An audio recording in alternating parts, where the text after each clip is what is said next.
Train روڑی station پر رکی تو اس نے ٹرین کی کھڑکی سے ہی عجیب منظر دیکھا۔ اس نے دیکھا کہ ایک بوڑھی عورت ہے، اس کی عمر تقریباً 70 سال کے قریب تھی۔ وہ بھنے ہوئے چنے اور مونگ پھلی کے پیکٹ فروخت کر رہی تھی۔ کوئی اس سے وہ پیکٹ خریدتا تو کوئی ایسے ہی گزر جاتا، لیکن کسی نے یہ نہ دیکھا کہ کتنی بوڑھی عورت ہے اور سخت سردی میں باہر بیچاری بیٹھی ہے۔ بڑھیا کو اس حالت میں دیکھ کر اسے بہت ترس آیا۔ وہ ٹرین سے نیچے اترا اور اس بوڑھی عورت کے پاس آیا۔ اس سے کہنے لگا، ماں جی کیسے دے رہی ہیں؟ اس بوڑھی عورت نے جواب دیا، بیٹا 20 روپے کا ایک پیکٹ ہے۔ طاہر نے سارے پیکٹ کاؤنٹ کیے، پھر اس بوڑھی عورت سے کہا کہ یہ لیں 2000 روپے، یہ ان پیکٹس کی قیمت سے زیادہ ہیں، آپ مجھے یہ سارے پیکٹ دے دیں اور اس کے بعد یہ پیسے لے کر گھر چلی جائیں، کیونکہ کافی سردی ہے یہاں اور اس سردی میں آپ باہر بیٹھی ہیں۔ بوڑھی عورت نے شکر گزار نظروں سے اس کی طرف دیکھا اور کہا، بیٹا تمہارا بہت شکریہ، صبح سے لے کر آج دوپہر تک میں یہاں بیٹھی ہوں لیکن کسی نے میرا حال تک نہ پوچھا، لیکن تو ایک اچھا مسافر ہے جس نے کم از کم میرا حال تو پوچھا ہے، جس کے اندر انسانیت تو ہے، لیکن میں ابھی گھر نہیں جا سکتی۔ یہ سن کر طاہر حیران ہوا اور کہنے لگا، کیا وجہ ہے؟ جس پر بوڑھی عورت نے کہا کہ میرا بیٹا مجھے مجبور کرتا ہے کہ صبح 6 بجے سے لے کر شام 6 بجے تک ریلوے اسٹیشن میں ہی رہنا اور اس دوران گھر نہیں آنا۔ یہ سن کر طاہر حیران ہوا اور کہنے لگا، کیا وہ آپ کا سگا بیٹا ہے؟ جس پر بوڑھی عورت نے کہا، ہاں وہ مجھ بدنصیب کا ماں کا سگا بیٹا ہے جو شام کے وقت ہی مجھے گھر میں داخل ہونے کی اجازت دیتا ہے، اس کا احسان ہے، ورنہ اگر وہ رات کو ہی مجھے اپنے گھر میں داخل نہ ہونے دے تو میں اس کا کیا بگاڑ سکتی ہوں؟ میں کمزور ہوں، اس کے علاوہ تو نہ ہی میرا کوئی رشتہ دار ہے نہ ہی کوئی سہارا، اسی کے رحم و کرم پر ہوں۔ یہ سن کر طاہر کی روح ارس گئی۔ وہ حیران ہوا کہ یہ کیسا بیٹا ہے جو اپنی ماں کے ساتھ اتنا ظلم و ستم کر رہا ہے۔ خیر اب اس نے بھی سوچ لیا تھا کہ ایسے بیٹے کو میں سبق سکھا کر ہی رہوں گا، چاہے میں وقت پر ملتان پہنچوں یا نہ پہنچوں۔ ہو سکتا ہے میں آج رات ادھر رہوں، لیکن یہ کام میں کر کے رہوں گا۔ اپنی بیوی کو منانے سے یہ زیادہ اہم کام ہے اور اس بڑھیا کو میں انصاف دلا کر ہی رہوں گا۔ اس نے بوڑھی ماں سے کہا کہ ماں جی آپ کا نام کیا ہے اور آپ کا ایڈریس کیا ہے؟ بڑھیا نے بتایا کہ میرا نام کنیز بی بی ہے، لیکن میں آپ کو اپنے گھر کا ایڈریس نہیں بتا سکتی۔ مجھے خوف ہے کہ میرا بیٹا مجھے مارے گا اور آپ ایک مسافر ہیں، آپ پر بھی وہ زیادتی کر سکتا ہے۔ میں ایسا ہرگز نہیں چاہتی۔ بیٹا آپ کی ٹرین جانے والی ہے، آپ واپس جا رہے ہیں، چلے جائیں۔ میری زندگی کے کتنے ہی دن بچے ہیں، بس زندگی گزر ہی جائے گی، آپ کو پریشان ہونے کی ضرورت نہیں، اللہ تعالیٰ آپ کو سلامت رکھے۔ لیکن طاہر نے یہی کہا کہ ماں جی اگر آپ مجھے اپنا بیٹا سمجھتی ہیں تو میرے ساتھ تعاون کریں، میں بے چین ہو کر یہاں سے نہیں جانا چاہتا۔ ساری زندگی اپنے آپ کو کوستا رہا، اس سے بھی پہلے مجھ سے کئی ایسی غلطیاں ہوئی ہیں، لیکن میں اس بار ایسا بالکل نہیں کر سکتا۔ وہ بار بار ضد کر رہا تھا، لیکن بوڑھی عورت اسے اپنے گھر کا ایڈریس نہیں بتا رہی تھی۔ ساتھ ہی ایک پھیری والا یہ ساری باتیں سن رہا تھا۔ وہ طاہر کے قریب اور کہا، صاحب میں آپ کو اس ماں جی کا گھر کا ایڈریس بتاتا ہوں، لیکن میں آپ کو بھی یہی مشورہ دوں گا کہ بغیر پولیس کے اس گھر میں داخل نہ ہو، کیونکہ وہ ایک خطرناک آدمی ہے جس کو اپنی سگی ماں کا احساس نہیں، وہ آپ کے کیا احساس کرے گا؟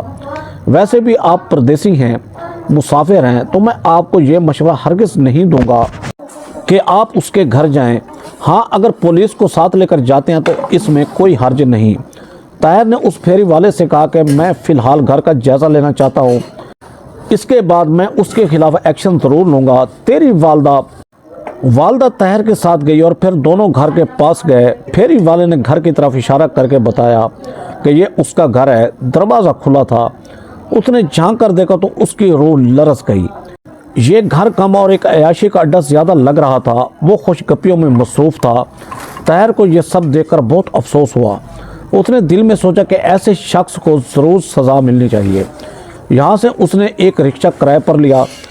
سب سے پہلے وہ کنیز بی بی کو ریلوے اسٹیشن سے پک کرنے گیا۔ وہ پوچھ رہی تھی کہ ہم کہاں جا رہے ہیں، جس پر اس نے یہی بتایا کہ آپ میرا ساتھ دیں، میں آپ کے لیے یہ ساری تگ و دو کر رہا ہوں۔ کنیز بیبی کو اپنے ساتھ پولیس اسٹیشن لے گیا۔ تھانے کو طاہر نے بتایا کہ اس بوڑھی ماں کا ایک بیٹا ہے جو اسے سارا دن گھر سے باہر رہنے پر مجبور کرتا ہے، خود گھر میں عیاشی کرتا ہے اور اپنے دوستوں کے ساتھ شراب اور جوئے میں وقت گزارتا ہے۔ تھانے نے جب یہ سنا تو طاہر سے کہا کہ عقل کے ناخن لو، کوئی بیٹا بھی اپنی ماں کے ساتھ ایسا کر سکتا ہے؟ جس پر کنیز بیوی نے رو کر کہا کہ جی میرا بیٹا ہے جو میرے ساتھ ایسا کرتا ہے۔ تھانے نے کنیز بیوی کی طرف دیکھا، پھر کہا کہ ایسے شخص کو ضرور جیل میں ڈالوں گا۔ اس نے اپنے سپاہی ساتھ لیے اور کنیز بیوی کے گھر اچانک چھاپا مارا۔ کنیز بیوی کا آوارہ بیٹا وقار اور اس کے 12 ساتھی سب کو گرفتار کیا گیا اور پھر ان کو جیل میں ڈال دیا گیا۔ لیکن کنیز بیوی اتنی اچھی خاتون تھی، اس کا بیٹا جتنا بڑا ظالم تھا، جتنا مرضی اس نے اپنی ماں پر ظلم ستم کیا، لیکن اب بھی وہ اپنے بچے کے بارے میں ہی سوچ رہی تھی۔ جب پولیس والے اسے مار کے گاڑی میں ڈال رہے تھے تب طاہر نے بڑے غور سے کنیز بیوی کے چہرے کی طرف دیکھا۔ وہ ماں تھی، ابھی بھی اسے اپنے بیٹے کی فکر تھی۔ یہ معاملہ طاہر سے ہضم نہ ہوا اور وہ یہ بات کنیز بیوی سے پوچھنے پر مجبور ہو گیا، کیا آپ اب بھی اپنے بیٹے کے بارے میں سوچ رہی ہیں؟ ایک ایسا بیٹا جو آپ کو مزدوری کرنے پر مجبور کرتا ہے اور گھر میں بیٹھ کر اپنے دوستوں کے ساتھ عیاشی کرتا ہے۔ یہ سن کر کنیز بیوی کی آنکھوں میں آنسو جاری ہو گئے اور وہ طاہر سے کہنے لگی، بیٹا میں ماں ہوں، میں کبھی یہ نہیں چاہتی کہ میرا بیٹا اس طرح کا ہو۔ ہر ماں کی خواہش ہوتی ہے کہ اس کا بیٹا لائق ہو، اپنے والدین کا فرما بردار ہو، لیکن وہ ایسا بن گیا ہے۔ اس میں شاید میری بھی غلطی شامل ہے۔ یہ سن کر طاہر حیران ہوا، کنیز بیوی سے کہا کہ آپ کی غلطی، آپ کی کیا غلطی ہے؟ جس پر وہ کہنے لگی، بیٹا اس دنیا میں ہر شخص مکافات عمل سے گزر رہا ہے، مجھ سے بھی بڑی غلطیاں ہوئیں جس کی وجہ سے آج میں اپنی غلطیوں کی سزا بھگت رہی ہوں۔ میری ایک سوتن تھی جس کا ایک بیٹا اور بیٹی تھی۔ میرے شوہر نے مجھ سے دوسری شادی کی صرف اور صرف اپنی بیوی کی وجہ سے۔ اس کی بیوی ٹی بی کی مریضہ تھی۔ اس زمانے میں ٹی بی لا علاج مرض تھا اور اسے یقین تھا کہ اب اس کی بیوی زندہ نہیں رہ پائے گی، اور اس کی بیوی ہاتھ جوڑ کر اپنے شوہر سے یہی کہتی تھی کہ میری زندگی میں ہی دوسری شادی کر لو، کسی اچھی عورت سے جو تمہارا اور میرے بچوں کا خیال رکھ سکے۔ لیکن میرا شوہر بشیر احمد اپنی بیوی سے اتنی محبت کرتا تھا کہ اس سے یہی کہتا تھا کہ اپنی زندگی میں تو میرے لیے ایسا ممکن نہیں، مگر اس کی بیوی نے ہاتھ جوڑ کر اپنے شوہر کی منت کی اور پھر بشیر احمد نے مجبور ہو کر مجھ سے شادی کی، صرف اور صرف اپنی بیوی کے کہنے پر۔ اس کی بیوی گلاب مئی جو کہ بستر مرگ پر تھی، میری رشتہ دار تھی۔ ایک زمانے میں ہم بہت اچھی دوست بھی تھیں، لیکن پھر گلاب مئی کی وہاں شادی ہو گئی اور میں حسد کی آگ میں جلنے لگی، کیونکہ اس کی شادی کے اچھے خاندان میں ہوئی تھی۔ پھر بیچاری بیمار ہو گئی تو سب اس کے بارے میں دعائیں کر رہے تھے، افسوس کر رہے تھے، کیونکہ وہ اچھی نیک خاتون تھی۔ لیکن میں اپنی بری خصلت کی وجہ سے اس کی بیماری پر بھی خوش تھی، حالانکہ وہ تو مجھے اپنی بہترین دوست سمجھتی تھی، اتنی مخلص سمجھتی تھی کہ اپنے شوہر سے میرے بارے میں ہی کہا کہ کنیز بیوی سے شادی کر لو، یہ میرے بچوں کا بہت خیال رکھے گی۔ لیکن بیچاری گلاب مئی میرے اندر سے ناواقف تھی، میں اس سے بہت حسد کرتی تھی، حالانکہ میں خوش تھی کہ بشیر احمد اب میرا ہے، میں اس گھر پر راج کروں گی۔ لیکن گلاب مئی کا وہ لاغر جسم بھی مجھ پر بھاری پڑ رہا تھا، یہی چاہتی تھی کہ جلدی سے یہ مر جائے اور مجھے اس گھر میں نظر نہ آئے۔ مجھے ابھی تک یاد ہے، مرنے سے ایک دن پہلے گلاب مئی نے مجھے اپنے پاس بٹھایا، میرے ہاتھوں کو اپنے ہاتھوں میں پکڑ کر کہا کہ میرے دونوں بچوں کا بہت خیال رکھنا، مجھے تم پر بھروسہ ہے۔ خاص کر اس نے اپنی بیٹی کے بارے میں مجھے نصیحت کی کہ میری بیٹی بہت حساس طبیعت کی مالک ہے، لیکن گلاب مئی کی وفات کے بعد میں نے ان بچوں سے چن چن کر بدلہ لیا، ماں کا غصہ بچوں پر نکالا۔ وہ دونوں بچے مجھے دیکھ کر سہم جاتے تھے اور اپنے باپ کو بھی کچھ نہیں بتاتے تھے۔ باپ کی غیر موجودگی میں ان کو مارتی اور منع کرتی کہ کسی کو نہیں بتانا، وہ خوف کے مارے کسی کو نہیں بتاتے تھے۔ پھر بشیر احمد کا انتقال ہوا تو میرے ظلم و ستم میں اضافہ ہو گیا۔ کھل کر ان کو مارتی تھی۔ پھر پڑوسن نے کہیں سے ان بچوں کو مار کھاتے دیکھ لیا۔ اس نے جا کر ان بچوں کو نانی کو بتایا کہ کنیز بی بی بچوں پر بہت ظلم کرتی ہے۔ دوسرے دن ہی اس کی نانی دونوں بچوں کو اپنے ساتھ لے گئی۔ میں نے بھی سکھ کا سانس لیا، بہت خوش ہوئی کہ اس کی ماں بھی چلی گئی اور ان کے منحوس بچے بھی اب اس گھر میں موجود نہیں۔ حالانکہ وہ بہت معصوم تھے، اچھے تھے، لیکن میں ہی بری تھی۔ وقار اس وقت میرے پیٹ میں تھا۔ پھر جب یہ پیدا ہوا تو میں بہت خوش ہوئی، لیکن جیسے جیسے بڑا ہوا اس کی عادت کو دیکھتے ہوئے مجھے خوف ہونے لگا۔ نہ یہ سکول جاتا تھا، نہ ہی گھر میں رہتا۔ بچپن سے بری عادتوں میں پڑ گیا تھا، چوری کرتا تھا، پھر مار کھاتا۔ 12 سال کی عمر میں سگریٹ نوشی شروع کر دی۔ میں رفتہ رفتہ بوڑھی ہو رہی تھی، جبکہ یہ جوان۔ پھر جب اپنی جوانی میں پہنچا تو مجھے ماں سمجھتا ہی نہیں تھا۔ سارا دن مجھے گھر سے باہر رکھنے پر مجبور کرتا تھا۔ جوئے کے پیسے پکڑا کے کہتا کہ جا کر بھنے ہوئے چنے اور مونگ پھلی خرید لو، اور پھر ان کو فروخت کر کے شام کو ہی گھر آنا ہے۔ اس سے پہلے پیر گھر میں قدم نہیں رکھنا، ورنہ تمہاری ٹانگیں توڑ دوں گا۔ کنیز بی بی اپنی کہانی سنا کر رو رہی تھی اور پھر مجھ سے کہہ رہی تھی کہ بیٹا دن رات اپنے گناہوں کی معافی مانگتی ہوں۔